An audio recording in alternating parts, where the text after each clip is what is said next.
Buenos días, hermanos, bienvenidos a la casa del Señor. Damos gracias a Dios porque nos permite un domingo más poder reunirnos para alabar y bendecir el nombre del Señor. Sean todos bienvenidos.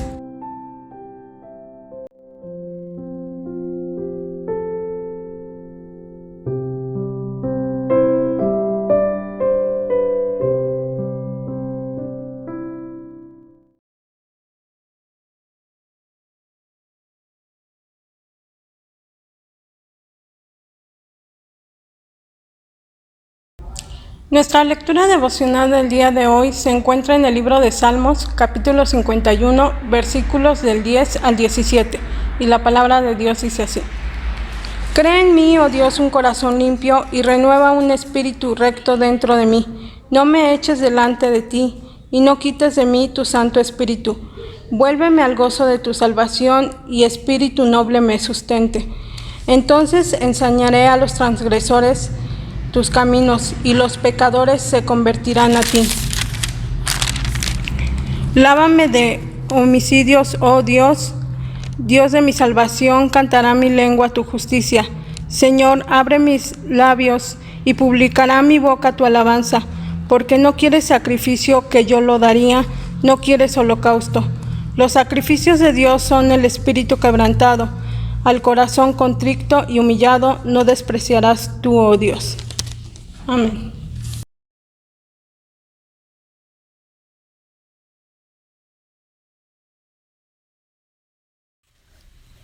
Bendito y soberano Dios, cuán grande es tu misericordia con la que nos permites vivir el día de hoy. Elevamos solo a ti nuestras oraciones y alabanzas con un corazón lleno de gozo, alegría y mucha gratitud. Perdónanos, Señor, por desviar nuestra atención con cosas pasajeras y de este mundo.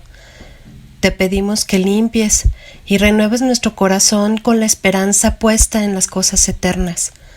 Anhelamos, Padre, que estos momentos de meditación sea tu Santo Espíritu el que nos ayude a centrar toda nuestra atención en tu palabra que está en la Biblia. Danos discernimiento y ayúdanos a ser obedientes a ella de manera sincera. Gracias, Padre, porque nos permites poder contemplar tu gracia en nuestra vida familiar. Ayúdanos a mantenernos fortalecidos hoy y con la esperanza del mañana. Todo esto te lo pido en el dulce y glorioso nombre de tu Hijo amado, Cristo Jesús, nuestro único y suficiente Salvador. Amén.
Hermanos, ahora abrimos nuestras Biblias para tener la lectura bíblica en Primera de Pedro, capítulo 3, versículos del 1 al 7. Y es Primera de Pedro, capítulo 3, versículos del 1 al 7, y la palabra de Dios dice: Asimismo vosotras, mujeres, estad sujetas a vuestros maridos, para que también los que no creen en la palabra sean ganados sin palabra por la conducta de sus esposas, considerando vuestra conducta casta y respetuosa. Vuestro atavio no sea el externo de peinados ostentosos, de adornos de oro o de vestidos lujosos, sino el interno, el del corazón, en el incorruptible ornato de un espíritu afable y apacible, que es de grande estima delante de Dios.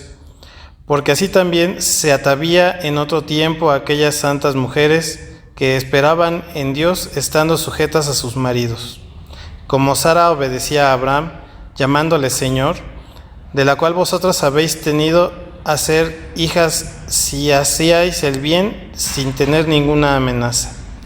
Vosotros, maridos, igualmente, vivid con ella sabiamente, dando honor a la mujer como a vaso más frágil y como a coherederas de la gracia de la vida, para que vuestras oraciones no tengan estorbo. Amén.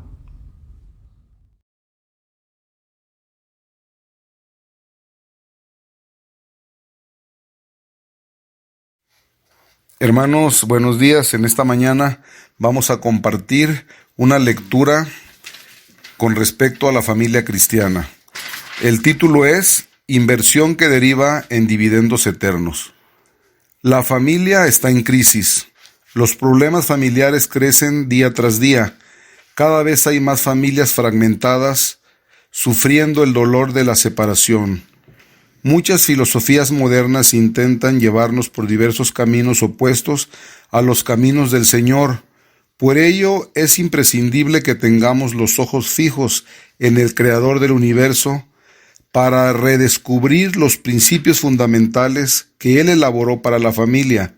En Deuteronomio 6 tenemos algunos fundamentos dados por Dios al pueblo de Israel antes de que éste entrase a la tierra prometida. Esas instrucciones continúan siendo pertinentes a las familias contemporáneas. Están divididas en 4 aspectos que a continuación mencionaremos. Punto número 1. Con respecto a Dios. Versículos del 1 al 5. Estos, pues, son los mandamientos, estatutos y decretos que Jehová vuestro Dios mandó que os enseñase, para que los pongáis por obra en la tierra a la cual pasáis vosotros para tomarla, para que temas a Jehová tu Dios, guardando todos sus estatutos y sus mandamientos que yo te mando, tú, tu hijo y el hijo de tu hijo, todos los días de tu vida, para que tus días sean prolongados. Oye pues, oh Israel, y cuida de ponerlos por obra, para que te vaya bien en la tierra, que fluye leche y miel, y os multipliquéis, como te ha dicho Jehová, el Dios de tus padres. Oye Israel, Jehová nuestro Dios, Jehová uno es, y amarás a Jehová tu Dios de todo tu corazón y de toda tu alma y con todas tus fuerzas. Amén. Dios advierte a los padres y abuelos que nunca dejen de transmitir a sus hijos y nietos cómo pueden y deben amarlo de todo corazón. Ese amor a Dios significa temerlo por encima de todo, meditar y obedecer al que transmite su palabra. En el versículo 5, el Señor destaca que ese amor debe de ser de todo corazón, con todo el alma y con todas las fuerzas. Los propios padres y abuelos deben amar a Dios de esa forma y dar el ejemplo a sus familiares. Punto número 2. Con respecto a la palabra de Dios. Versículos del 6 al 9. Y estas palabras que yo te mando hoy estarán sobre tu corazón, y las repetirás a tus hijos, y hablarás de ellas estando en tu casa, y andando por el camino, y al acostarte, y cuando te levantes. Y las atarás como señal en tu mano, y estarán como frontales entre tus ojos. Y las escribirás en los postes de tu casa, y en tus puertas. Dios enfatiza la importancia de conocer y realizar su voluntad expresada en la Biblia. El Señor quiere que su palabra se grabe en el corazón de los padres y que éstos la transmitan a sus hijos. No delega la responsabilidad de la educación cristiana de los niños a la iglesia o a la escuela. Esto incumbe en primer lugar a los padres, que deben comunicarla a través de las experiencias y vivencias de lo cotidiano en el hogar y del ejemplo transmitido. Punto número 3. Con respecto a la administración de los bienes materiales, versículos del 10 al 14. Cuando Jehová tu Dios te haya introducido en la tierra que juró a tus padres Abraham, Isaac y Jacob que te daría, en ciudades grandes y buenas que tú no edificaste, y casas llenas de todo bien que tú no llenaste, y cisternas cavadas que tú no cavaste, viñas y olivares que no plantaste, y luego que comas y te sacies, cuídate de no olvidarte de Jehová, que te sacó de la tierra de Egipto, de casa de servidumbre. A Jehová tu Dios temerás, y a él solo servirás, y por su nombre jurarás. No andaréis en pos de dioses ajenos, de los dioses de los pueblos que están en vuestros contornos. Dios sabía que el pueblo de Israel en breve estaría confortablemente instalado en las tierras fértiles de Canaán. Por eso advirtió: no olviden que fue Dios quien los sacó de Egipto. Muchas veces las riquezas y la independencia financiera pueden dar falsa sensación de autosuficiencia. A veces la persona concluye en que todo lo que consiguió es fruto de su propio esfuerzo y autosuficiencia, y que Dios no es necesario, pero esa es una equivocación peligrosa.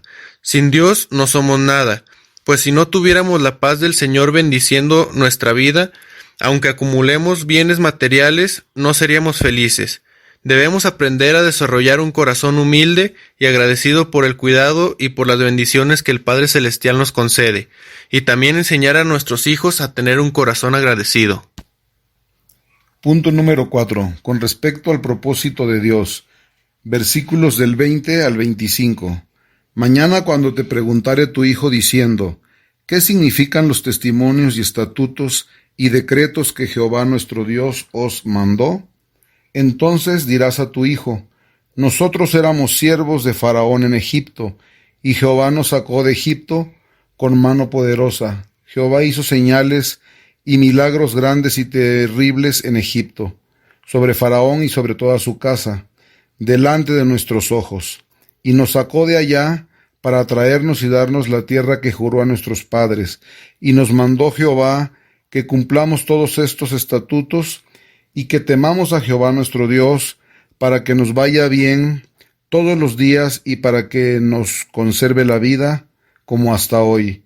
Y tendremos justicia cuando cuidemos de poner por obra todos estos mandamientos delante de Jehová nuestro Dios, como Él nos ha mandado. Es común escuchar a un niño preguntando, ¿por qué tengo que ir a la iglesia? ¿Por qué tengo que obedecer a Dios? La respuesta está muy clara en las páginas de la Biblia, y los padres pueden transmitirla a los hijos en forma simple y directa.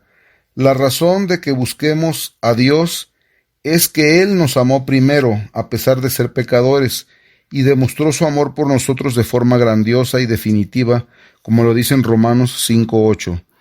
Así como el Señor libertó al pueblo de Israel de la esclavitud de Egipto, también nos libertó de la esclavitud del pecado que arruina nuestra vida, cuando envió a su único Hijo, Jesucristo, a morir en la cruz para salvarnos. Y no se detuvo ahí.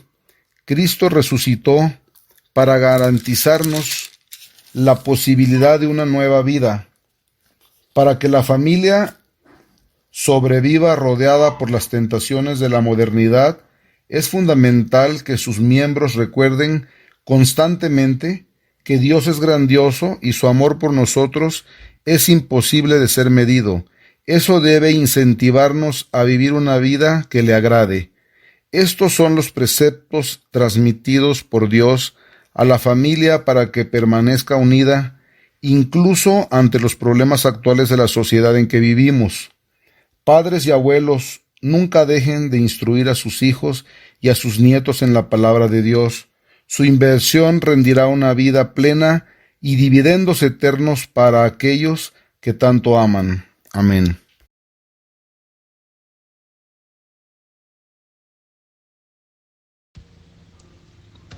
Padre Santo, nos presentamos ante ti esta mañana con un corazón agradecido por tu misericordia y amor al permitirnos llamarte Padre. Gracias al sacrificio en la cruz de nuestro Señor y Salvador Jesucristo. Por ello, te damos muchas gracias por el día de hoy en que humildemente nos inclinamos ante ti en este culto especial que tiene como único propósito rendirte toda nuestra adoración y alabanza, rogándote que te sea grata a tus ojos, y particularmente te damos gracias por la vida y salud que nos permites disfrutar en medio de un mundo angustiado y paralizado por esta enfermedad que en su misterio ha cegado miles de vidas.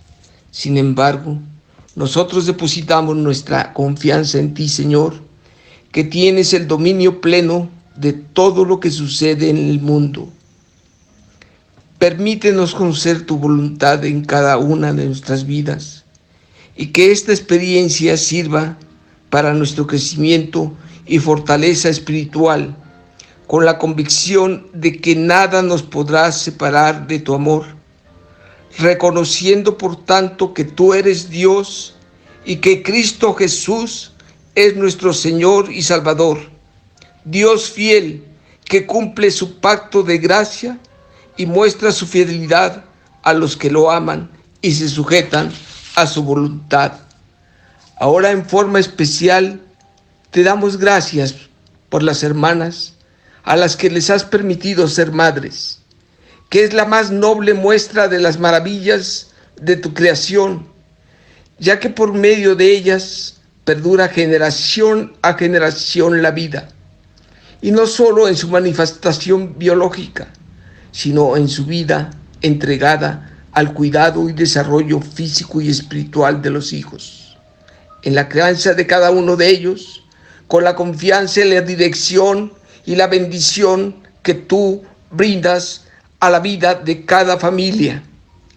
Permite, Padre, que como hijos y esposos tengamos un corazón agradecido por nuestras madres, recordando sus enseñanzas y cuidados. Dales a ellas sabiduría, paciencia, templanza, amor, para que siempre sean las mujeres que te honren y glorifiquen. Por ello, te pedimos, oh Señor, que todas las madres a las que tú has bendecido con la maternidad, pero también por aquellas que han tomado bajo sus hombros esta responsabilidad por adopción o supliendo la ausencia de alguna. Es por ello que te damos el día de hoy infinitas gracias, Señor, por tu cuidado, por tu amor y por tu misericordia, pidiéndote todo esto, no por nuestros méritos, sino por los méritos de nuestro Señor y Salvador Jesucristo, que murió por cada uno de nosotros en la cruz, derramando su sangre preciosa. Todo te lo pedimos. Amén.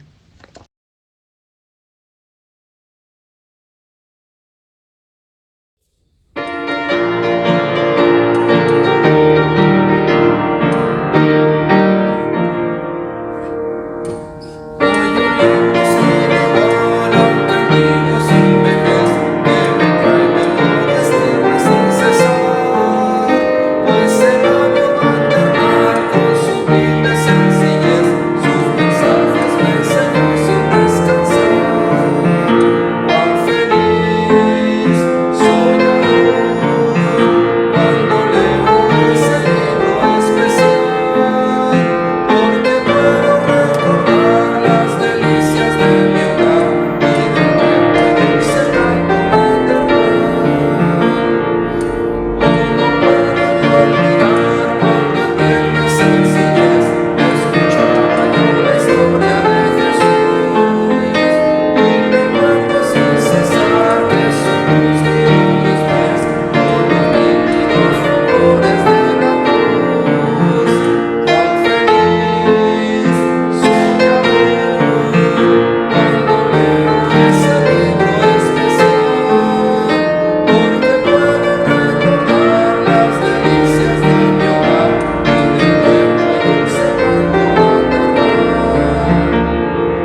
Señor bendito, te damos muchas gracias porque tú nos tienes reunidos en esta mañana en nuestros hogares.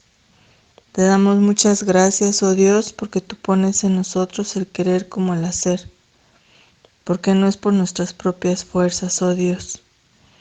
Gracias porque nos permite, Señor, estar dispuestos a escuchar tu palabra. Te pedimos que tú prepares nuestra mente, nuestro cuerpo, nuestro corazón y nuestro espíritu para recibir el alimento espiritual del día de hoy. Te pido que tú uses al predicador y que no sean sus palabras, Señor, sino que sea tu palabra hablando a través de él, Señor. Te pido que nos bendigas y que todo lo que sea expuesto en esta mañana lo podamos compartir, Señor, con las personas que lo necesitan. Con las personas, Señor, que tú pongas para que sean salvas. Te lo pedimos con todo nuestro corazón. En Cristo Jesús. Amén.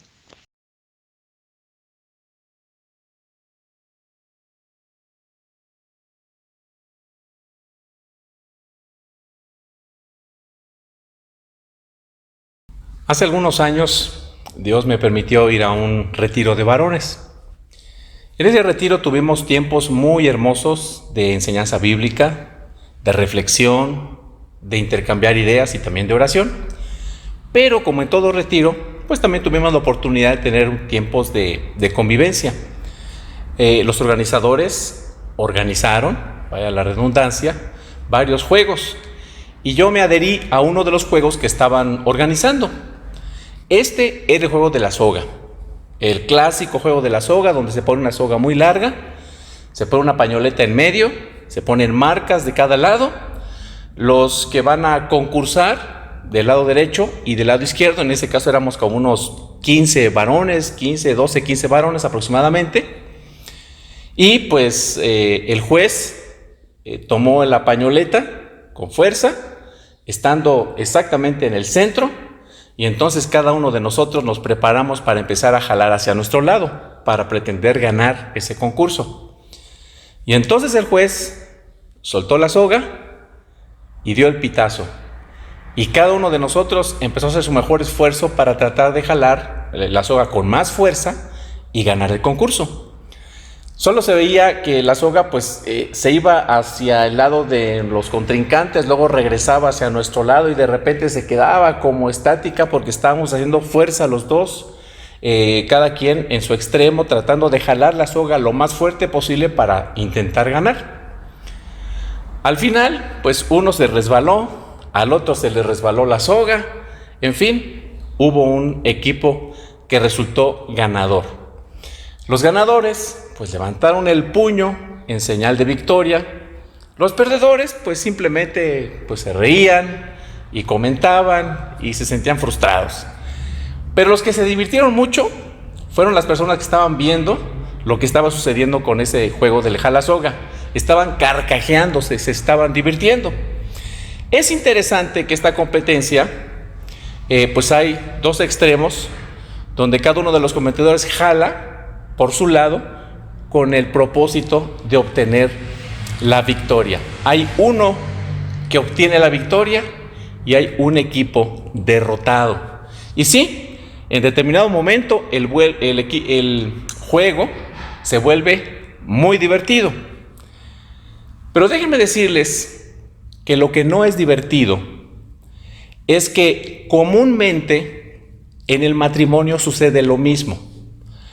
Aunque somos dos personas que nos unimos, o más bien Dios nos une en una sola carne, cuando llegamos al altar nosotros prometimos estar juntos hasta que la muerte nos separe, prometimos poner nuestro mejor esfuerzo, empeñarnos para que pudiésemos estar unidos, representar lo que somos ya como una sola carne, y entonces reconocer que somos un equipo de trabajo, que debemos de trabajar juntos para conseguir el objetivo supremo de darle la gloria al Señor Jesucristo, reconociendo que nosotros representamos la relación entre Cristo y la iglesia, donde hay una unidad espiritual inquebrantable.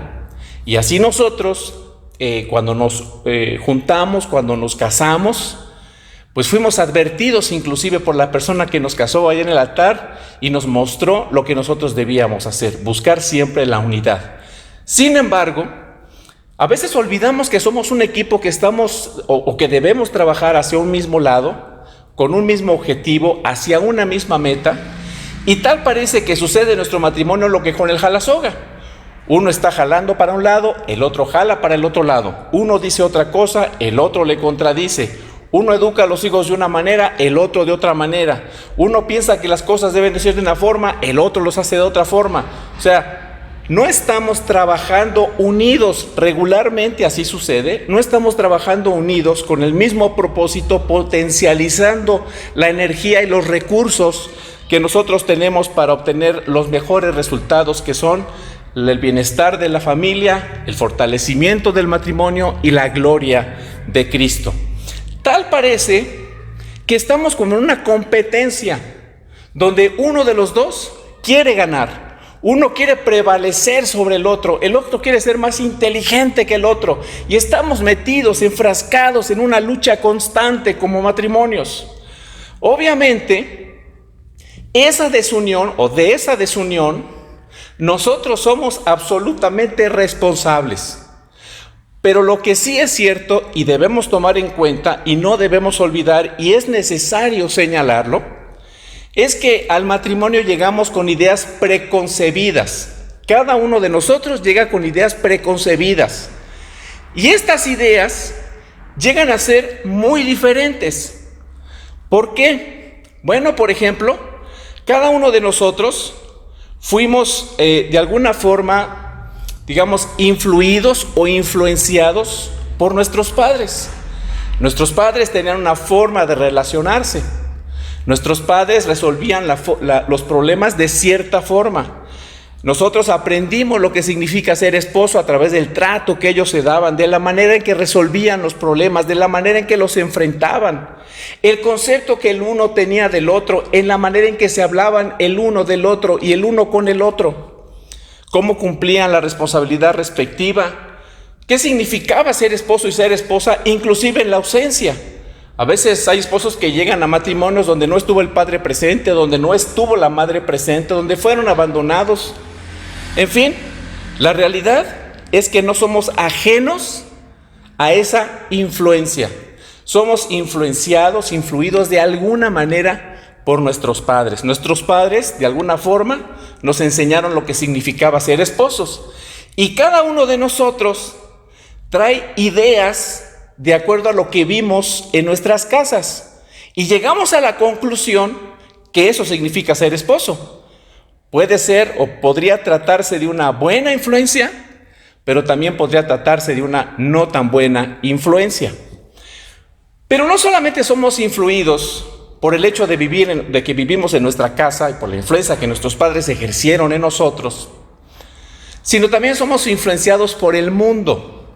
Podríamos decir que las ideas, la filosofía del mundo es como un virus, ¿no? Es como una bacteria que está en el ambiente y nosotros absorbemos, respiramos continuamente. Somos responsables de asimilar esa filosofía, pero a veces irreflexivamente lo hacemos. O sea, para nosotros en ocasiones llega a ser normal lo que el mundo nos enseña que aparentemente es normal. Y déjenme decirles que si hay alguien interesado en destruir por completo la institución matrimonial, es el mundo. El mundo quiere destruir con sus filosofías a la familia, quiere destruir al matrimonio.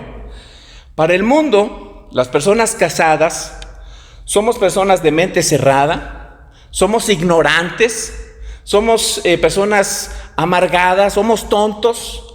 El mundo ridiculiza, caricaturiza el matrimonio y dice que eso no se debe hacer, que no es correcto. A la esposa se le dice que se libere de esa opresión patriarcal del marido, que busque la realización de su vida, la felicidad en su vida. Y esa felicidad, por supuesto, según el mundo, no está con el esposo. Y al esposo se le dice que si la esposa no cumple con sus expectativas, entonces se busque otra persona y otra persona que tal vez busque en esa persona la expectativa que tiene o la encuentre. Pero también está, por otro lado, lo que nuestra carne nos dicta. Están nuestros deseos, nuestros anhelos, nuestras esperanzas, nuestros sueños, lo que visualizamos, nuestras expectativas y todas las cosas que en nuestra imaginación hemos creado de lo que creemos que significa el matrimonio. Así que tenemos no solamente la influencia de nuestro hogar, de nuestros padres, que de alguna manera nos enseñaron con su matrimonio lo que significa estar casados, el propósito del matrimonio, la meta del matrimonio, etc. También tenemos lo que el mundo nos enseña, pero también tenemos lo que nuestra propia carne, lo que nuestro propio corazón nos dice que es el matrimonio. Y todas esas influencias, de alguna manera, ¿verdad?, se vierten sobre nuestro corazón y es lo que hemos llegado a creer que significa la relación matrimonial. Todos estos elementos son elementos, podríamos decir, para una tormenta perfecta. Solo es cuestión de tiempo, que cada uno comience a desplegar sus ideas, que cada uno comience a desplegar lo que piensa que es el matrimonio. Y esas ideas comienzan a chocar. Y en vez de que nosotros nos sentemos y pensamos realmente qué es lo que debemos hacer, necesitamos ser aconsejados por Dios. Pero no hacemos eso. Lo que hacemos es que cuando nuestras ideas comienzan a chocar, entonces comienza el juego del jalasoga. Yo creo que tengo la razón, yo creo que mis ideas son las mejores y empiezo a tirar de mi lado y mi cónyuge comienza a tirar de su lado y tratamos que nuestras ideas sean predominantes sobre el cónyuge. Así que el matrimonio se vuelve un campo de batalla, se vuelve un lugar muy poco agradable para vivir. Como decía un amigo pastor, decía, desde que nos casamos, todo opera en contra del matrimonio. Todo opera en contra de la edificación y el buen fin del matrimonio. Pero amados hermanos, debido precisamente a todas estas influencias que hemos recibido y a lo que creemos que es lo correcto y el concepto que nosotros mismos nos hemos hecho del matrimonio, Dios quiere reeducarnos a nosotros. Quiere que nos sacudamos todas estas ideas preconcebidas, todas estas malas influencias. Si hay cosas buenas que usted adquirió en su hogar, que vio en sus padres, gloria a Dios por eso. Cuando usted las contrasta con la Biblia y dice, esto que hizo mi madre, esto que hizo mi padre fue lo correcto, eso voy a hacer, voy a seguir su ejemplo. Pero también cuando contrastamos los hechos con la palabra de Dios y nos damos cuenta que no es la manera correcta de enfrentar los problemas, de abordar el propósito del matrimonio, de vivir como esposos, pues entonces debemos desecharlos. Así que Dios quiere reeducarnos y Dios quiere que nosotros nos sacudamos toda esa mala influencia y esas ideas preconcebidas que no son bíblicas, que no nos están ayudando para que en nuestro matrimonio haya armonía, haya paz, haya unidad, haya solidez, para que Cristo sea glorificado. Nunca es tarde. A veces decimos, mi matrimonio definitivamente no tiene remedio. Nunca es tarde. Dios quiere reeducarnos. Él quiere reenseñarnos. Lo que nosotros debemos hacer, sencillamente, es ser dóciles y estar dispuestos a aprender de Dios, ¿verdad? Y poner manos a la obra. Ahora, déjenme decirles, mis amados hermanos, que hay una enseñanza básica que los esposos deben saber como punto de partida básica en el matrimonio. ¿Cuál es la función principal del esposo y cuál es la función principal de la esposa? Este es el punto de partida, porque esto tiene que ver con nuestro desempeño cotidiano como esposos, tal como Dios diseñó el matrimonio. Vamos a comenzar con la esposa. ¿Cuál es el rol de la esposa? ¿Cuál es el funcionamiento? ¿Cómo debe funcionar la esposa? Vamos a ver en nuestras Biblias, Primera de Pedro, capítulo 3, en su versículo 1, primera parte. Dice así: esposas, sométanse a sus esposos. Como decía mi suegro, así de fácil y así de sencillo. Este es el rol principal que tiene la esposa en el matrimonio. Esto es lo que se espera que una esposa cristiana debe hacer. Este es un llamado, obviamente, para todas las mujeres. Todo lo que dice la Biblia es para todos. Pero como dicen por ahí, ¿verdad? No todas lo entenderán. Solamente aquellas que han nacido de nuevo, solamente aquellas a quienes se les ha dado un nuevo corazón, solamente aquellas que han entendido el Evangelio y que reconocen el señorío de Cristo en sus vidas, son las que van a entender que lo mejor que pueden hacer es aplicar los principios bíblicos a su vida. Y van a tener la disposición y van a poderlo hacer porque son nuevas criaturas, porque han sido redimidas por Cristo. Así que aunque es un llamado para todas, solamente la mujer cristiana tiene la capacidad de poder cumplir con la voluntad de Dios en este sentido y en muchos más. Este es el llamado básico que Dios les hace a las mujeres. Ahora, hay algo interesante que encontramos en este versículo y particularmente en el verbo someterse. El verbo someterse es interesante que está en voz media y está en tiempo presente. La voz media significa que es el sujeto mismo el que realiza la acción en su propio beneficio. Esto significa que es la esposa la que toma la iniciativa y la decisión libre de someterse a su marido.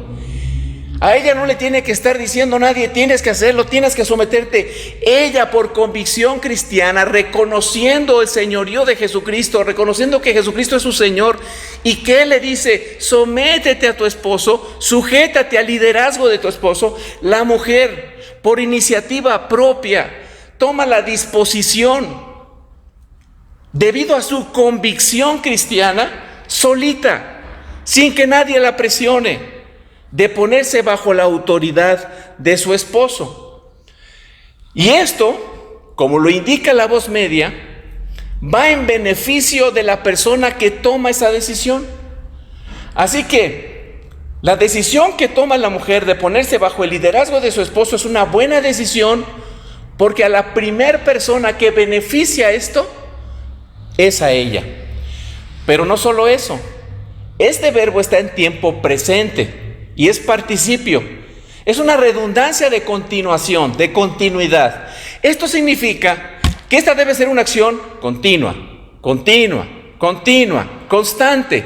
No es una acción que se realiza en algún momento, como sucede en el auristo, en algún momento en el pasado que es puntual. No, aquí es presente, es algo continuo. La mujer está llamada a sujetarse a su esposo de manera constante. Significa que esto es un estilo de vida. Esto implica que ustedes, hermanos, esposos, tienen que tomar en cuenta que estas palabras son para su esposa. Es Dios tratando directamente con el corazón de su esposa. Dios no les ordena a los esposos que sometan a sus esposas. La Biblia no dice, esposo, somete a tu esposa. He visto a muchos esposos cristianos que son muy bíblicos, que son muy apegados a la Escritura, que sacan inmediatamente su Biblia y dicen, y lo tienen perfectamente localizado. No se sabrá ningún otro libro de la Biblia, pero tienen perfectamente localizado donde dice que la mujer debe sujetarse a su marido. Y ahí mira, aquí lo dice, tienes que hacerlo. La Biblia no dice en ninguna parte, esposos, sometan a sus esposas, díganles que se sometan. Eso no lo dice. Si usted encuentra este pasaje, pues luego me platica, pero yo no lo encuentro en ningún lado. Solo la mujer cristiana tiene claro que el marido es el responsable y líder de su hogar. La mujer cristiana sabe que el matrimonio, hermanos, hermanas, no es un monstruo de dos cabezas.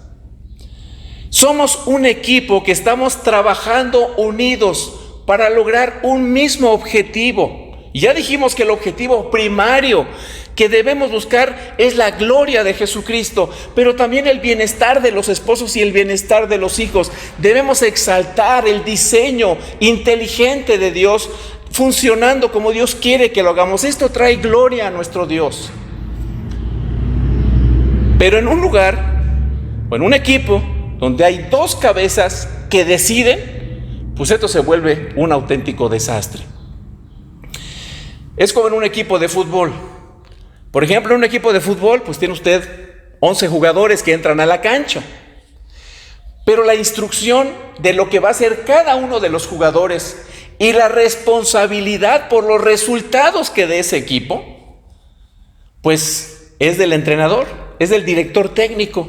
Hay un director técnico. Ciertamente el director técnico tiene auxiliares, tiene apoyos, tiene consejeros que le están diciendo, aconsejando de acuerdo a cómo el partido se va desenvolviendo.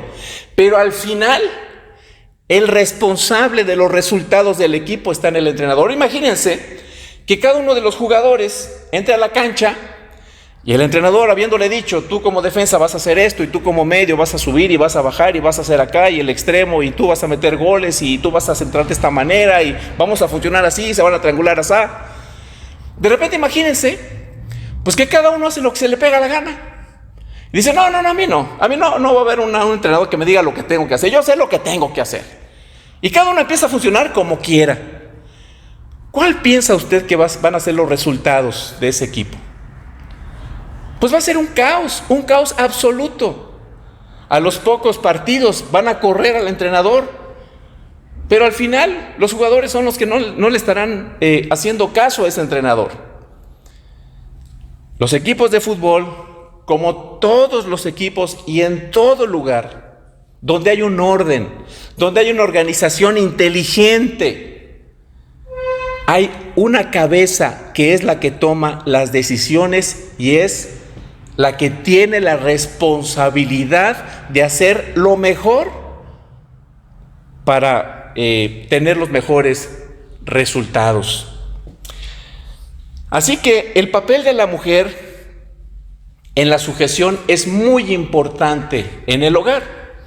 Ahora bien, la sujeción, hermanas, ustedes como mujeres, como esposas, es importante reconocer que la sujeción no es algo pasivo, sino algo netamente activo. Hace ya algún tiempo veía yo una película mexicana de esas de la época de oro, que a mí me agrada mucho ver, esas de blanco y negro, y veía ahí en el campo que vivía en un jacalito un matrimonio. Y entonces si el esposo decía una cosa, la esposa decía así, y si el esposo decía otra cosa, la esposa decía así, lo que tú digas, lo que tú mandes, lo que tú dispongas, lo que tú decidas, lo que tú quieras. O sea, la mujer simplemente tiene un papel pasivo. Pero esa no es la sujeción bíblica. Como esposas, ustedes tienen un papel activo, no un papel pasivo. Esto implica participación activa, escuchen muy bien, en la toma de decisiones en el hogar. Esto es muy importante. Hermanas amadas en el Señor, sujetarse a su esposo significa que ustedes ponen toda su inteligencia, que es muchísima, ustedes son mucho, pero mucho, muy inteligentes. Significa que ustedes ponen toda su inteligencia, todos sus dones, toda su creatividad, toda su capacidad, toda su intuición, todo su discernimiento cristiano, todos sus talentos, todo su entendimiento de la Biblia.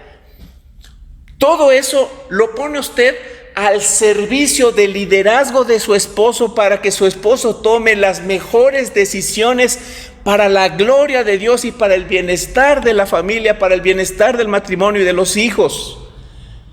Es decir, no significa que la esposa esté callada y asentando todo lo que el marido diga. Por supuesto que no. Usted es la consejera más cercana a su esposo. Es la persona que él tiene más cercana a él. Usted duerme con él. Es la persona que tiene más influencia en él. Así que sus consejos son muy importantes. Muchas de las decisiones importantes que en lo particular he tomado en mi vida, como líder de mi hogar, como esposo, es debido a los buenos consejos de mi esposa. Mi esposa tiene una intuición, una inteligencia, una capacidad previsora para ver más allá de lo que yo puedo ver. Y yo tengo que tomar muy en cuenta los consejos de mi esposa porque me van a librar de muchos descalabros. Ustedes son inteligentes, tienen mucha capacidad. Ustedes son las consejeras natas de su esposo, de su marido. Pero hay que tomar en cuenta que esos consejos deben ser de acuerdo a la sabiduría de Dios, no de acuerdo a sus deseos, a sus anhelos, a sus sueños y a sus expectativas.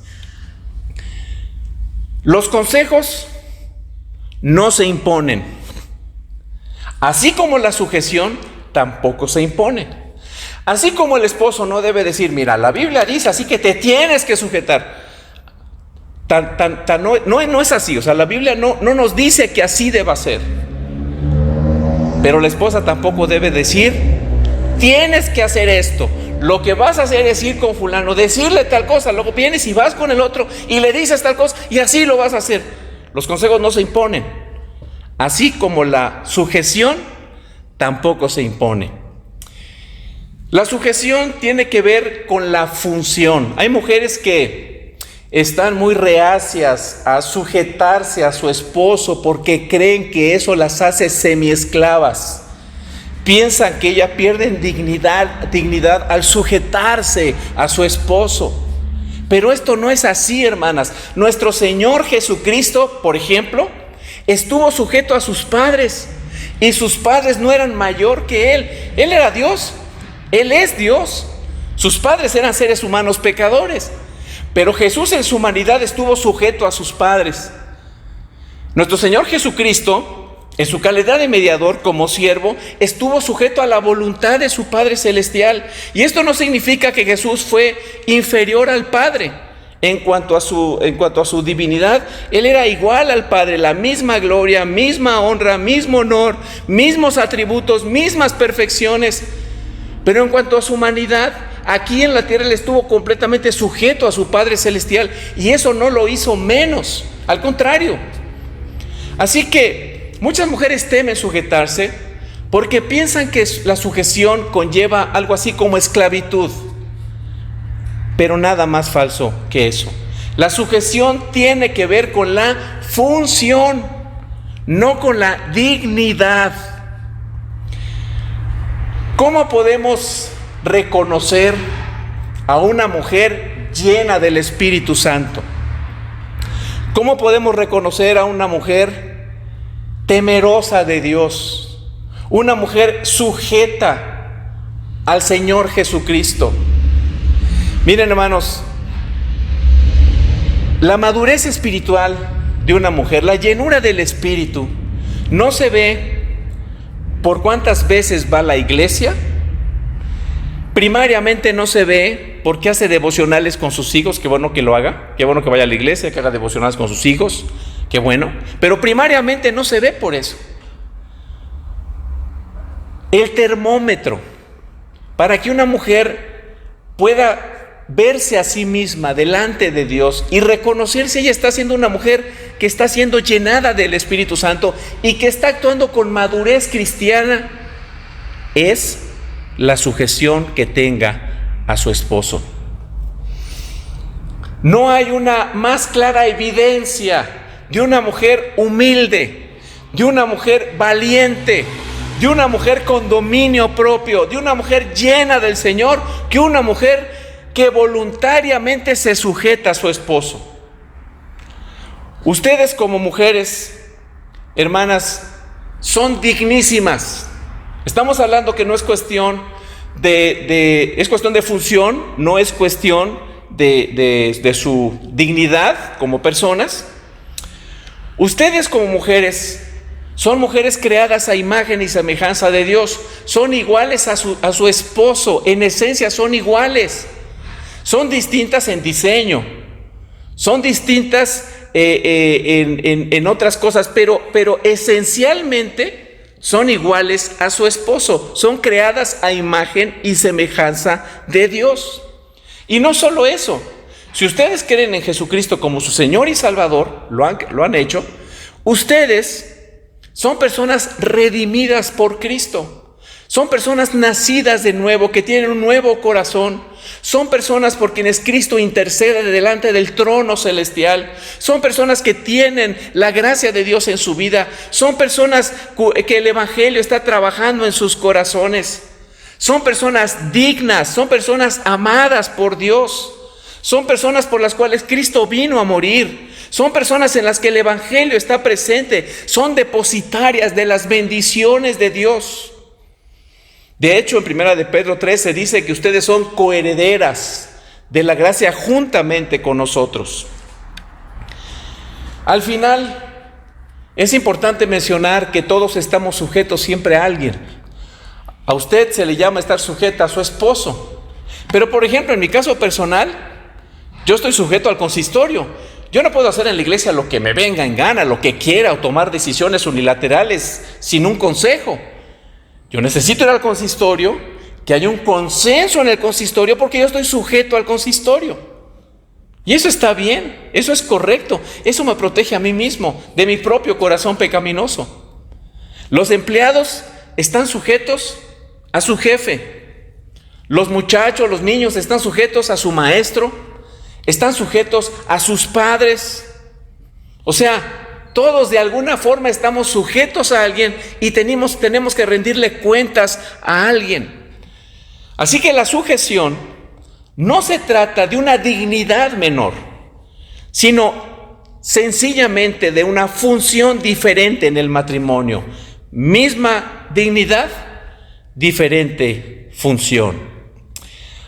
Ahora, alguna mujer dirá, bueno, está bien, la Biblia dice que hay que sujetarse a su esposo, pero en mi caso es imposible, porque mi esposo, perdón por lo que voy a decir, pero alguna mujer lo podrá pensar, mi esposo es muy tonto, mi esposo toma muy malas decisiones, es muy poco sabio, no sabe qué hacer en determinadas circunstancias. Y entonces yo tengo que sacar la cabeza y tengo que decirle lo que tiene que hacer, porque él no sabe qué hacer, él no tiene iniciativa, él no piensa en lo que va a suceder posteriormente, no sabe realmente qué hacer. Entonces yo tengo que salir y sacar la casta por él. Yo no puedo sujetarme a mi esposo porque mi esposo no es una persona confiable, falla. Y alguna mujer más podrá decir, no, yo menos, porque mi esposo pues ni siquiera es creyente. Entonces, ¿cómo yo, una mujer que vive en la luz de Jesucristo, se va a sujetar a un marido que vive en la oscuridad? Y eso dice la Biblia. Este hombre vive en el reino de la oscuridad y yo vivo en el reino de la luz. Yo tengo los valores bíblicos, puedo tener la sabiduría bíblica porque el Espíritu Santo está conmigo, pero mi esposo no. Es más, él no cree en Dios. Él dice que es ateo. Entonces, ¿cómo voy a dejar que este hombre, pues que no conoce a Dios, que es ateo, que vive en la oscuridad, dirija la casa? Eso no puede ser. Primera de Pedro, capítulo 3, versículos 1 y 2.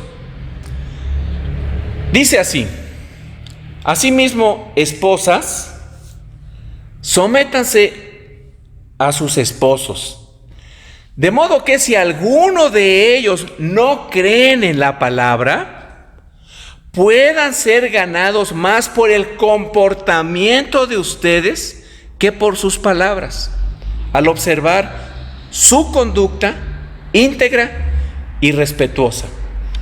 La respuesta de Dios, ¿cuál es? A la mujer que dice, yo no voy a sujetar a mi esposo porque no es creyente, yo no voy a sujetar a mi esposo porque mi esposo no es inteligente, porque mi esposo es muy tonto. El Señor dice, al contrario, Lo que tu esposo necesita es un buen consejo. Y ese consejo lo va a encontrar solamente contigo porque tú conoces a Dios. Contrario a lo que tú piensas, debes sujetarte a tu esposo no creyente para que tu esposo no creyente pueda ver por tus acciones que realmente eres una creyente en Jesucristo. Él pueda admirarse de la obra de gracia de Cristo en tu vida y pueda decir: pues mi esposa, conociéndola como es, con un carácter fuerte, con un temperamento duro, difícil, es increíble que esta mujer con tanta fuerza pues se sujete a mí, me dé mi lugar, me respete, esté dispuesta a obedecer la orientación que estoy yo dando para el hogar. Ese marido no cristiano o ese marido cristiano que no es tan inteligente, que no es tan brillante, que no es tan sabio, necesita de tus consejos, necesita de usted, de su consejo. Así que, si usted cree que se zafa de la responsabilidad por no tener un marido cristiano o por no tener un marido sabio, no es así. Una manera eficaz de predicar el evangelio a su familia es sometiéndose gustosamente al liderazgo de su esposo, por iniciativa personal, por convicción cristiana. Y él al verlo, al observar lo que usted está haciendo y lo que Dios está haciendo en usted, va a decir: no, pues la verdad, ese Dios, pues yo no creo en él, pero algo está haciendo en la vida de mi esposa. Y puede considerar empezar a acercarse a la iglesia y empezar a acercarse a tener una relación con el Señor. De alguna forma el evangelio será creíble para su esposo no cristiano cuando vean usted el respeto al liderazgo de su hogar, al reconocer su autoridad, lo que hace de manera intencional para reafirmar la autoridad de su esposo. Su esposo no cristiano o poco sabio necesita más de usted como esposa sabia, como esposa creyente. Dicha sujeción está íntimamente ligada, en el versículo 2 de Primera de Pedro capítulo 3, está íntimamente ligada con una conducta que aquí se desglosa con dos palabras muy interesantes. Dice que esta mujer que se sujeta a su marido es observada por su marido y observa lo que observa en su mujer es una conducta íntegra y respetuosa. La palabra integridad, o que se traduce como integridad del griego, significa santa, significa incontaminada, significa alguien que no tiene mezcla. Aplicada a la esposa, quiere decir que para el esposo es admirable la esposa que no se deja contaminar por las ideas del mundo, donde la mujer está luchando contra el hombre constantemente, luchando rabiosamente por sus derechos individuales, por su pretendida libertad y por esa palabrita que se escucha mucho decir acerca de las mujeres, por el empoderamiento de la mujer.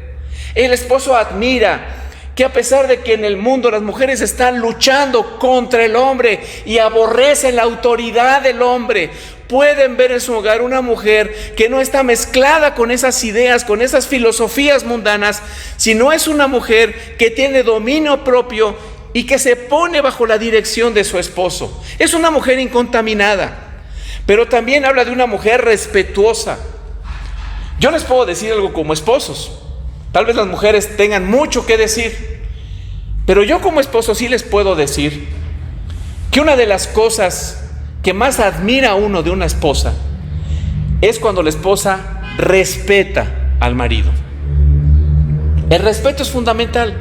Ahora, el respeto no es una necesidad del esposo. Algunos, inclusive libros cristianos, venden el respeto como una necesidad. No, el respeto no es una necesidad. El respeto es una responsabilidad de la esposa al esposo. No es algo que el esposo está buscando de la esposa, ni el esposo tiene que luchar para que la esposa tenga por el esposo.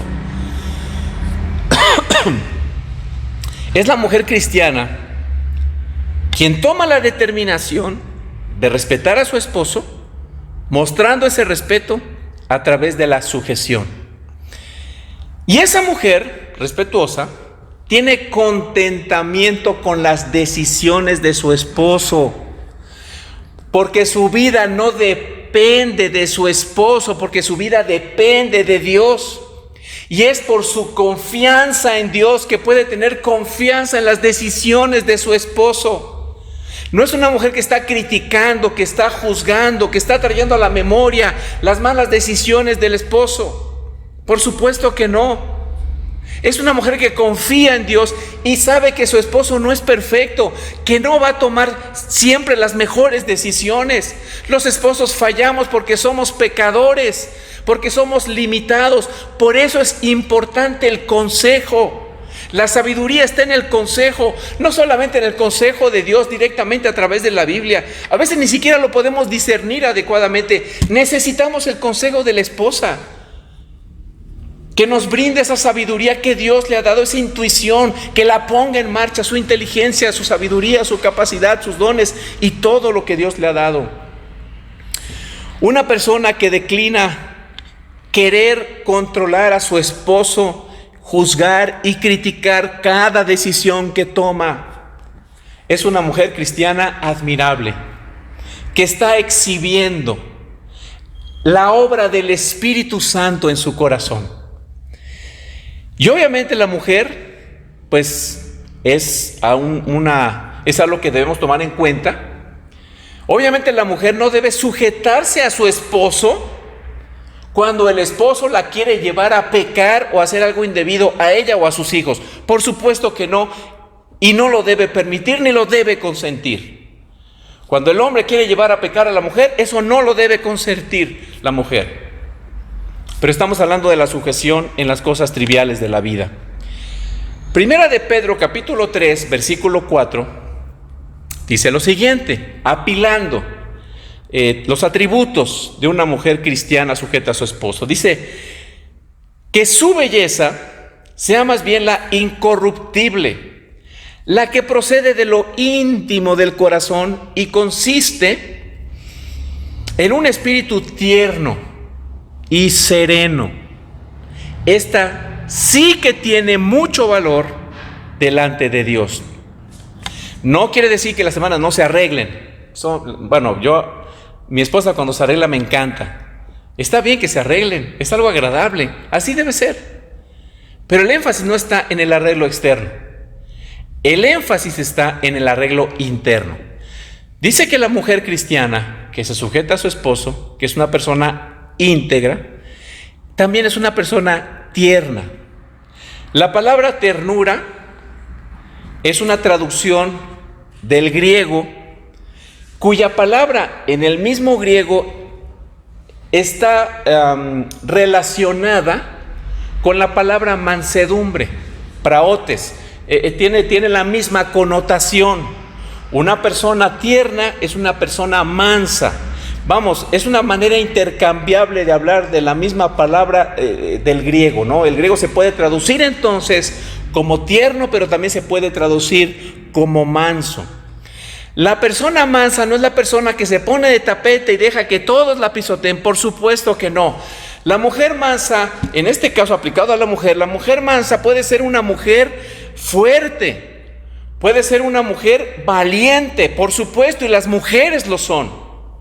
Sin embargo, esa fuerza, esa valentía, la tienen bajo control. Es una mujer que ejerce control sobre su carácter, sobre sí misma. Tiene autocontrol. William Barclay dice que la mansedumbre, básicamente usando una metáfora, un ejemplo, dice, la mansedumbre es como un ladrillo cubierto de terciopelo. Es una persona dura, fuerte, decidida, valiente, inteligente, etcétera. Pero al tacto es suave, pero no deja de ser fuerte. William Barclay utiliza otro ejemplo, trayendo a colación la manera en que los griegos usaban esa palabra. Él dice que los griegos usaban esa palabra para hablar de un caballo, pura sangre, esos fuertes, casi así, caballos poderosos, pero domados. Un caballo domado no es un caballo débil, es fuerte, tiene mucha fuerza, pero esa fuerza está controlada. Así es la persona tierna, enfocado a la mujer, así es. Pero también es una persona serena, es decir, es una persona ecuánime, es una persona que piensa antes de hablar, es una persona que con sus palabras no altera a la audiencia, es una persona cuyas palabras son como medicina o bálsamo para las personas que le rodean, es una persona que promueve la paz, no magnifica las cosas, sino que las cosas las ve en su justa dimensión. Es algo que solamente produce la gracia de Dios, porque es una persona que habla con gracia. Ahora déjenme decirles, amadas hermanas, que estas cualidades de carácter, que son 4 de las que habla Primera de Pedro, de una mujer que se sujeta a su esposa, que tiene estas 4 cualidades de carácter, que son santidad, integridad, ternura y serenidad. Si nosotros meditamos en estos atributos, ¿quién tiene estos atributos? ¿A quién se parece usted cuando vive de acuerdo a estas 4 características de vida, de carácter personal? Santidad, integridad, ternura y serenidad. Esas virtudes las encontramos en Cristo. Una mujer sujeta a su esposa, a su esposo, es una mujer que refleja a Cristo, que se nutre de Cristo, que ama a Cristo, que está dispuesta a morir a sí misma por Cristo para glorificar a Cristo. Es una mujer cristocéntrica. Es una mujer que vive para el Señor, que refleja al Señor. Una mujer madura en la fe, que exhibe el fruto del Espíritu Santo. Ahora, esta es una visión muy general. Obviamente, si nos vamos a las particularidades de este pasaje, nos tendría que llevar mucho tiempo, muchísimas horas. Pero esta es una visión muy general de cuál es el rol de la mujer y cómo debe desempeñar este rol. Y ahí usted debe verse en el espejo de la palabra y preguntarse: ¿qué tanto estoy exhibiendo estos principios bíblicos en mi vida personal? Nuevamente, esposos, no se vale usar esta información bíblica para embarrársela en la cara a la esposa y decir: ¿te acuerdas lo que habló el pastor el domingo en el culto allá en Primera de Pedro? No. Esto es para la mujer. Ahora, ahí le va para usted, como esposo. ¿Qué le dice la Biblia a los esposos? Primera de Pedro, capítulo 3, versículo 7, dice: ustedes, maridos, igualmente vivan con ellas sabiamente, dando honor a la mujer como a vaso más frágil y como a coherederas de la gracia de la vida, para que sus oraciones no tengan estorbo. Aquí se nos dice que los esposos debemos cohabitar, es lo primero que debemos hacer, ¿verdad? El esposo tiene que estar con su esposa, debe vivir con su esposa, estar involucrado con su esposa. Es lo primero que aprendemos, básico y fundamental. Entonces, la Biblia dice que debemos cohabitar, lo cual se supone que debemos hacer, pero que lo debemos hacer sabiamente. La traducción de la palabra gnosis, que quiere decir conocimiento, se traduce por los escritores bíblicos como sabiduría. ¿Por qué se traduce como sabiduría? ¿Por qué la Biblia dice ustedes, maridos, tienen que vivir con ellas sabiamente? Si habla de conocimiento, pero ¿de conocimiento de qué? Si se supone que le está hablando a maridos cristianos, los maridos cristianos conocen a Cristo, porque leen su Biblia, porque dependen de Cristo. Y los maridos cristianos hemos llegado a entender que nuestro liderazgo tiene el propósito de reflejar el liderazgo de Cristo con su iglesia. Cristo es cabeza de la iglesia y nosotros de la mujer. Así que nosotros somos o debemos ser el reflejo del pastoreo, del liderazgo que Cristo ejerce sobre su iglesia. O sea, si ser cabeza significa lo que nosotros creemos que significa, lo que aprendimos de nuestros papás, lo que aprendimos del mundo, lo que aprendimos de allá, de algún libro, o lo que nos dicta nuestro propio corazón, pues puede ser cualquier cosa. Pero aquí se está hablando de liderazgo cristiano que debe asemejarse y ajustarse a Cristo. Ahora bien, ¿cómo es el liderazgo de Cristo con su iglesia?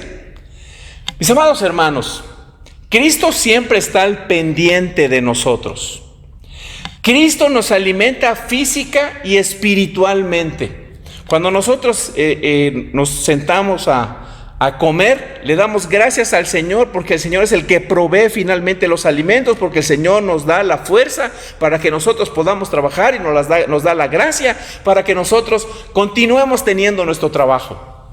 Pero también nos alimenta espiritualmente, porque cuando tomamos la Biblia, su palabra nutre nuestro corazón, Él nos alimenta. Él nos escucha con atención cuando estamos tristes, cuando necesitamos consejos. Si usted es una persona cristiana, un marido cristiano, pues cuando necesita consejo, ¿a quién va? Pues al Señor. ¿A quién iremos? Dijo el apóstol. No, solamente tú tienes palabras de vida eterna, le dijo al Señor. Jesús entiende nuestras luchas, es sensible a nuestras luchas. El Señor, hermanos, no nos da el avión, no nos dice, no, nomás asienta y sigue comiendo o se pone a ver la televisión. No, el Señor nos escucha. El Señor nos defiende de nuestros enemigos, nos ama con un amor tan grande que estuvo dispuesto a dar su vida en sacrificio por nosotros. No fue un amor sentimentaloide, no fue un amor en el que sintió maripositas en el estómago. Fue un amor de verdad, fue un amor sacrificial. Él estuvo dispuesto a dar su vida por nosotros. Él nos sirvió con su vida, dejando a un lado su comodidad. Así nos amó a nosotros. Su vida fue y sigue siendo una vida de servicio a favor de su iglesia, poniendo de lado todos los privilegios que pudiese tener y todas las comodidades. Él nos brinda seguridad, es paciente con nosotros, no es rudo con nosotros. Él no es áspero con nosotros, es paciente con nosotros los pecadores, nos perdona, nos anima a seguir adelante por encima de las adversidades. Él interpreta la vida de acuerdo a la verdad que está en Él. Él nos enseña cómo debemos interpretar la vida, nos instruye, nos dice qué debemos pensar, cómo debemos pensar de acuerdo a la verdad que está contenida en Él, en su palabra, la palabra escrita y la palabra encarnada que es Él. Él nos defiende, pone su vida para defendernos. Es tierno cuando estamos lastimados, cuando somos lastimados por las personas. Y Él nos consuela. Cuando vamos a Él y de plano estamos tan desesperados que nos ponemos a llorar, Él nos dice, ya, no seas melodramático, ya deja de llorar, me choca que llores, no me quieras chantajear con tu llanto, ya cállate porque me estresas. ¿No, verdad? Jesús, dice la Biblia inclusive que llora con nosotros, se compadece de nosotros. En suma, Cristo dirige nuestra vida y Cristo nos ama con amor sacrificial. Esto es lo que aquí dice que debemos hacer. Así como dije que era muy sencillo que a la mujer solamente le dice, sujétate a tu esposo, eso es todo lo que tienes que hacer, nada más. A nosotros nos dice, mira, no te la voy a poner tan difícil, ni te voy a sacar todo un pergamino de las cosas que tienes que hacer como esposo. Solamente haz una. Ama a tu esposa como yo amo a mi iglesia. Pastoréala. Lleva el liderazgo de tu casa. Asume tu responsabilidad. A lo mejor, como esposo no lo sabía, pero ¿sabe qué? Ahora ya lo sabe. Esa es su responsabilidad. Y la verdad, yo le digo a mi esposa, le digo, amor, yo siento que es más fácil su papel que el nuestro, porque al final las cuentas se las va a pedir el Señor a nosotros los varones. Cuando pecaron Adán y Eva en el huerto, el Señor nos dijo, a ver, ¿dónde está Eva? A ver, ¿dónde están los dos? Vengan para acá los dos. No, Él fue y buscó al esposo. ¿Dónde está el marido? Y también en nuestra casa, Él va a venir y va a decir, a ver, ¿dónde está la cabeza de esto? Esto parece no tener cabeza, ni pies ni cabeza. A nosotros, el Señor nos va a buscar y nos va a tomar cuentas de esa responsabilidad. ¿Qué es un privilegio? Obviamente es un privilegio que Dios nos da, hermanos, pero es una inmensa responsabilidad. Si su familia es un barco, usted es el capitán y de usted depende. Y cuando el barco se hunde, el primero que se tiene que aventar para tratar de salvar vidas y dar su vida para que los demás salven es el capitán. Y cuando un capitán no hace eso, ¿cómo se le llama? Hace poco un barco se hundió, hace algunos años se hundió ahí cerca de un puerto en Italia. Y el capitán fue el primero que huyó de la embarcación. Y a ese capitán se le conoce como un cobarde, porque no asumió su responsabilidad. Quería privilegio, pero no quería responsabilidad. Cristo hace por nosotros todo esto, hermanos, nos liderea, nos ama con un amor eterno. Y esto es lo que nosotros debemos hacer. ¿Cuál es una de las quejas más sentidas de las esposas? Hermana, por favor, no conteste, deje que él piense. ¿Cuál es una de las quejas más sentidas de las esposas? No conteste, hermana, por favor, resístase. Una de las quejas más sentidas es, y dígame si no es cierto, hermana, mi esposo no me escucha, mi esposo no me entiende, a mi esposo no le importan mis problemas, él no me dice nada cuando yo le hago saber lo que pienso. Él es parco, no habla, tengo que sacarle las palabras con tirabuzón. Nomás me dice ajá, y sigue viendo la televisión y no deja de comer, pero no me hace caso, no me mira a los ojos, no me escucha, no me ayuda a saber qué debo hacer. Es como si hablara con una piedra, es como si hablara con un muro. ¿O no es así? Regularmente es así. Nuestra manera de dirigir el hogar, pues, hermanos amados, debe estar moldeado por Cristo, por el ministerio de Cristo, en la manera en que Él dirige a su iglesia. Aparte, en el versículo 7 dice que debemos tratarla como a vaso frágil. No significa que la mujer no tenga fuerza. Bueno, si hablamos de fuerza, mi esposa tiene más fuerza que yo. Ella puede abrir con más facilidad un frasco. Hay muchas cosas que ella puede hacer con mucho más fuerza que yo. Regularmente los varones somos más fuertes que las mujeres, pero no se trata aquí de, cuando habla del vaso frágil, no necesariamente se trata de la debilidad de la mujer, sino de que a nuestra esposa la debemos tratar como algo sumamente valioso. Si usted tiene un vaso que cuesta $2 millones, ¿cómo lo va a tratar? Bueno, lo va a traer entre cojines, algodones y con todo el cuidado y la protección para que no se rompa. ¿Por qué? Porque es un vaso frágil y es un vaso valioso, es un vaso muy costoso. Esto significa, hermanos, que lo mejor debe ser para ellas. La primera comodidad que debemos buscar los esposos es para ellas.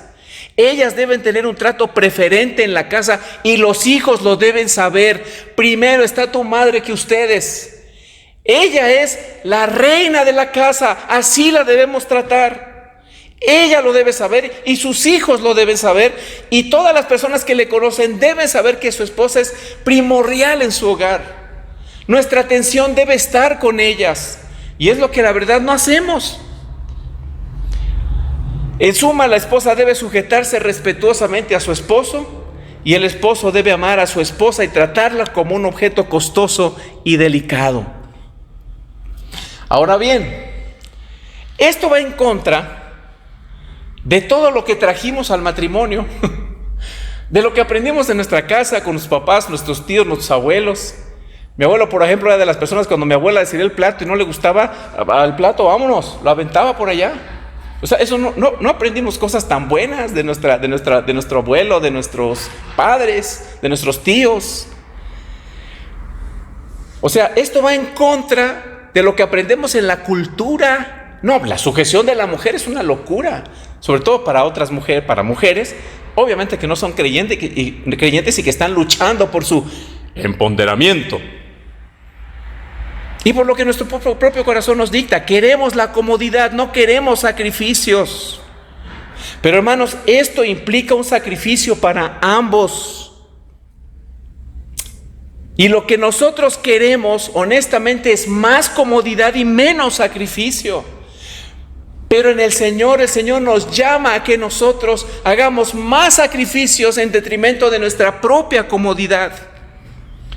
Lo que Dios hace al enseñarnos nuestros roles es que vayamos aprendiendo a morir a nosotros mismos, a nuestro orgullo, a nuestra falta de iniciativa, por ejemplo, como esposos, dejando cosas importantes en manos de la esposa, y no porque no la puedan hacer, sino porque nosotros somos los responsables y tiene que ser nuestra iniciativa.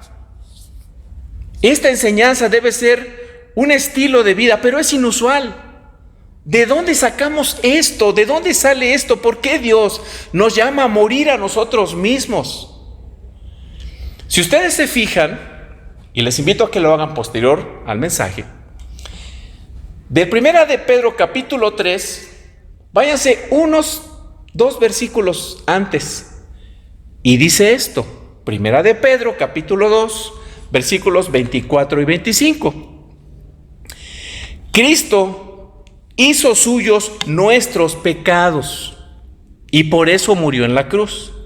Lo hizo para que nosotros dejemos por completo de hacer el mal y vivamos haciendo el bien. Cristo fue herido para que ustedes fueran sanados. Antes ustedes andaban como ovejas perdidas, pero ahora han regresado a Cristo, que es como un pastor que los cuida y los protege. Así que en el contexto anterior, por eso comienza la oración, así que, como diciendo, por lo tanto, la esposa sujétese a su esposo. Esta enseñanza se da en virtud, y la del esposo igual, en virtud de lo que el apóstol acaba de decir anteriormente. Así como Cristo estuvo dispuesto a dar su vida y a sacrificarse y a hacer a un lado su comodidad y a morir a sí mismo, a despojarse de sí mismo, a sí mismo, ustedes esposas, ustedes esposos, cumplan con su responsabilidad.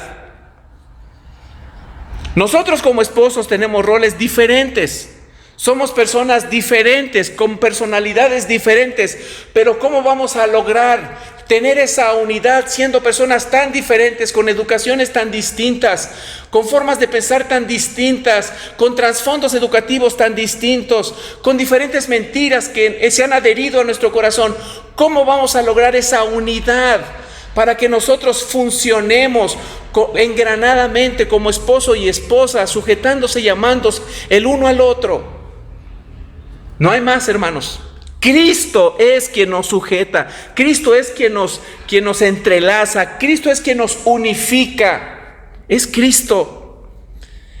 Ambos, al hacer en el matrimonio lo que les corresponde a cada uno, estamos honrando, modelando, reflejando al glorioso Señor Jesucristo, y de eso se trata el matrimonio. El matrimonio no se trata de nuestros derechos, se trata de los derechos de Cristo. No se trata de nuestro empoderamiento, se trata del empoderamiento de Cristo. No se trata de nuestra gloria y nuestro reino, se trata de la gloria y del reino de Cristo. Usted como esposo no debe imponer la sujeción. Usted como esposa no debe imponer sus consejos. intentando usurpar el lugar de responsabilidad que Dios le ha dado a su esposo. Nosotros como esposos reflejamos y somos nutridos dinámicamente por Cristo por medio del Espíritu Santo para poder cumplir con estas responsabilidades. Es por el Evangelio que podemos ser los esposos que Dios quiere que nosotros seamos. Deje de estar pensando que su esposo debe ser como usted quiere.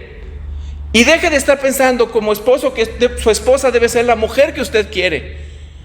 Nosotros debemos ser los esposos que Dios quiere, porque tenemos que rendir cuentas a Dios. Somos nutridos por Cristo para la gloria de Cristo. Vivimos para Él, para hacerlo famoso a Él, para que las personas al vernos digan: wow, qué matrimonio, ¿cómo le hicieron?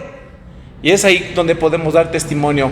No somos nosotros, es Cristo en nuestras vidas. Oremos.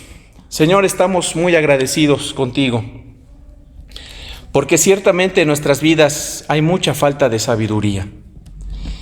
Traemos, Señor, tantas ideas preconcebidas al matrimonio y lo contaminamos tan grotescamente, Señor, por toda la basura que traemos, que venimos arrastrando en nuestras vidas. Pero te ruego, Padre, encarecidamente, que en tu infinita misericordia te dispongas, Señor, a limpiar nuestro corazón, que nos ayudes a sacudirnos de todas esas ideas preconcebidas y que seamos dóciles a la instrucción de tu palabra, en el poder de tu Espíritu Santo, dinamizados por el Evangelio, por la gracia de Cristo, para la gloria de Cristo. Amén y amén.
Señor y Padre bendito, gracias te damos en esta mañana porque grandes son tus misericordias, tus bondades, Señor.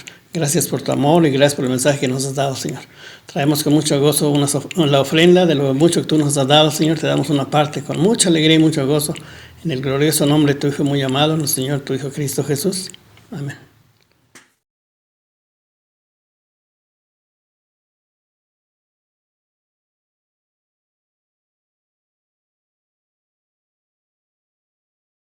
Y ahora, mis amados hermanos, que el amor de Dios Padre, la gracia de nuestro Señor Jesucristo y la comunión de su Santo Espíritu sea con todos ustedes y con sus familias hasta que el Señor vuelva glorioso por segunda vez a establecer su reino para siempre. Amén y amén.